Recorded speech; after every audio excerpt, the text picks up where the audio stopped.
राधे राधे दोस्तों, हर साल भादो शुक्ल अष्टमी तिथि से लेकर अश्विन कृष्ण अष्टमी तक महालक्ष्मी व्रत किया जाता है। 16 दिनों तक रखे जाने वाले महालक्ष्मी व्रत का समापन 14 सितंबर को होगा। इन 16 दिनों के दौरान धन और वैभव की देवी महालक्ष्मी की आराधना की जाती है। धार्मिक मान्यता के अनुसार महालक्ष्मी व्रत करने से घर में दरिद्रता दूर होती है और धन धान्य की वृद्धि होती है।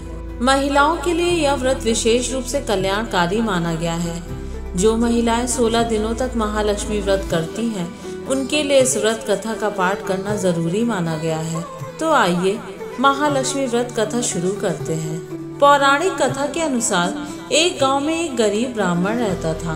वह भगवान विष्णु का बड़ा भक्त था और रोजाना उनकी भक्ति भाव से पूजा करता था। गरीब ब्राह्मण की भक्ति से प्रसन्न होकर भगवान विष्णु ने उसे दर्शन दिए और वरदान मांगने को कहा। उस ब्राह्मण ने लक्ष्मी जी को अपने घर में निवास करने की इच्छा जाहिर की। भगवान विष्णु ने उसे बताया कि मंदिर के सामने एक स्त्री उपले थापने आती है, तुम उसे अपने घर आने का निमंत्रण दो।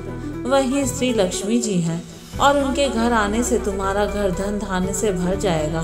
भगवान विष्णु की बात मानकर ब्राह्मण मंदिर के सामने बैठ गया। कुछ देर बाद माँ लक्ष्मी उपले थापने आई। उस ब्राह्मण ने लक्ष्मी जी से अपने घर आने का निवेदन किया। लक्ष्मी जी समझ गईं कि यह सब विष्णु जी ने ही कहा है। तब उन्होंने ब्राह्मण से कहा कि वह पूरे 16 दिनों तक महालक्ष्मी व्रत करे। फिर 16वें दिन चंद्रमा को अर्घ्य देने के बाद ही उसकी सारी मनोकामनाएं पूरी हो जाएंगी। गरीब ब्राह्मण ने लक्ष्मी जी की बात मानकर 16 दिनों तक विधि विधान से महालक्ष्मी व्रत किया। फिर 16वें दिन उसने चंद्रमा को अर्घ्य दिया और अपनी मनोकामना मांगी।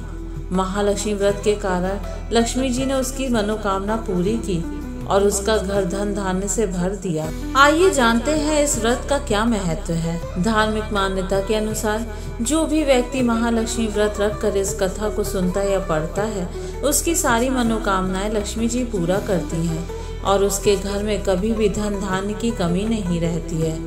महालक्ष्मी व्रत रख कर कथा का पाठ करने से करियर और कारोबार में भी तरक्की के योग बनते हैं। तो दोस्तों, अगर आपने भी ये व्रत किया है तो कमेंट में जय माँ लक्ष्मी जरूर लिखें और अगर वीडियो पसंद आया हो तो वीडियो को लाइक और चैनल को सब्सक्राइब जरूर करें। धन्यवाद।